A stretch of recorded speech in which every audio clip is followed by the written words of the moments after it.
In this episode, I talk about fat for fat loss, I talk about lifting for fat loss, and I talk about cardio for fat loss.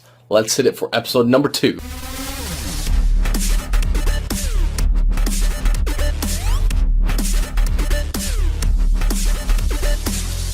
So the first thing I want to talk about is simply fat for fat loss. Over this past week, I received a couple questions on the topic of basically the myth, right, of fat consumption, whether that be from, let's say, avocado saturated fat or coconut saturated fat or bacon or whatever you're talking about with fat in it, right? Of course, all your fatty chains and all your sources of fat aren't going to be created equal. They just aren't. You can't say that fat from an avocado, let's say, is going to be the same as eating fat from a processed form of cheese, for instance, right?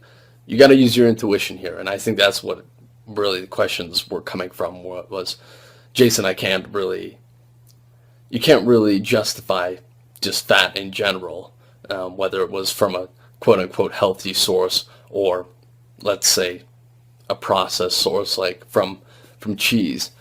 And when someone brings that up to me, when they bring that question up, you guys really know the answer to that. You know that. And basically what I'm just trying to say is you got to use your intuition. Nutrition is not black and white. It's very gray. I don't even think there's anything that's black and white with nutrition.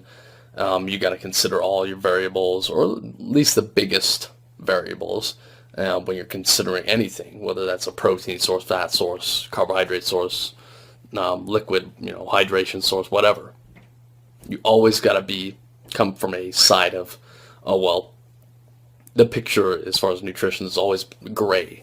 There's not really any black and white things. I think the only black and white thing is water, right? Think about it. Everything else, there's just too much of gray area. So you have to use your own intuition.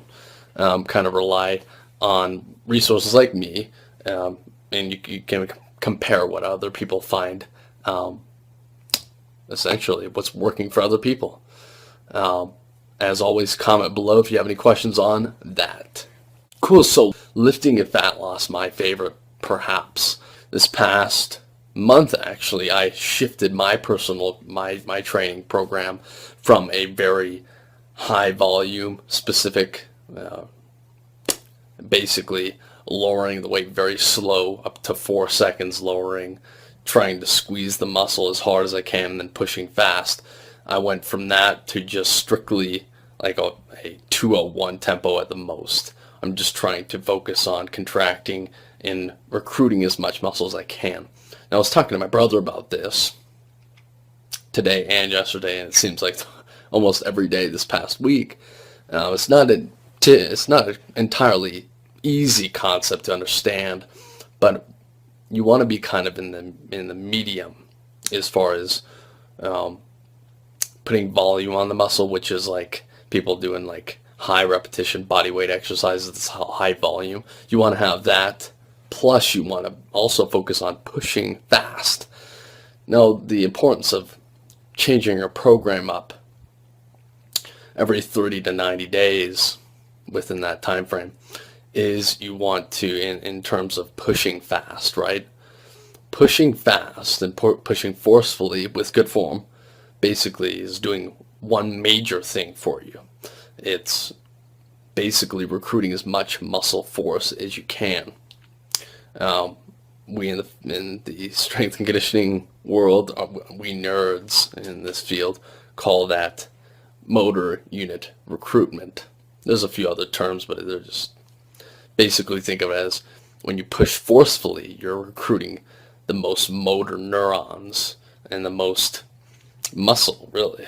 And so the reason that's so important for you, for fat loss, is that when you're using the most amount of muscle you can, you're going to be using that and you're going to be demanding the most of your body. You're going to be burning more calories. You're going to, in the long run, you're just going to be converting the composition of your body more towards lean muscle, not bulky muscle, lean muscle, and then shifting. That's going to shift from fat storage to more muscle a demand. So that's the importance of lifting fast, but lifting controllably. If you can't lift it with good form, you got to slow it down. And once you get comfortable, you can start to add a little more force into your pushing phase. Not necessarily your slowing phase. Just because you drop the weight doesn't mean anything. You want to still be controlled on the way down. Cool, so cardio and fat loss. Cardio and fat loss. I'm going to be totally honest with you. Up until, I think, May, after May hit of this year, I'm not hardly doing any cardio like I used to, like the HIIT training. I wanted to experiment, and I shifted. I went from doing 15 to 20 minute HIIT, minute on, minute off, to strictly, I've been doing 1 to 2 days a week, 10 minutes. Basically, it's called every minute on the minute, and you're doing a 40 to 50 meter sprint. So I'll sprint for 40 to 50 meters, like 45 meters. I'll rest until 60 seconds, and then I'll sprint another 45 to 50 meters. I'll wait until minute number 3, and then I'll go until 10 minutes. So basically, going back to what I just said about lifting and pushing fast, same principle with speed training and sprinting short distances. You're going to force the most amount of muscle. You're going to be able to force most of your CNS, the central nervous system. You're going to demand the most out of that. So there's going to be more afterburn. You've heard of afterburn. It's a real thing. In physiology and all that stuff, we call it different things, but afterburn is probably a good term to use, because that's really what's happening. You're causing your body to demand more after your workout instead of during your workout, which is kind of like walking or jogging for an hour. So that's what I've been doing for the past, since May, and it's been great. I've gotten faster. Some of my goals have come up, and I'm around 8% body fat. I fluctuate between 6.5 and 8. So I'm to that point where I don't necessarily need as much cardio, but I still have to get some. Most people need to get a good amount of sessions in per week, maybe 2 to 3 decent cardio sessions in. But don't forget the lifting. And so that is it for episode number 2. Reach out to me. Ask me questions. Ask me anything. You can hit reply on my emails, or you can comment right below this video, whether it's on Facebook or YouTube. And we'll see you guys soon for episode number 3. And that is it for episode number 2 of the Ask Jay Klein Show. Make sure you subscribe.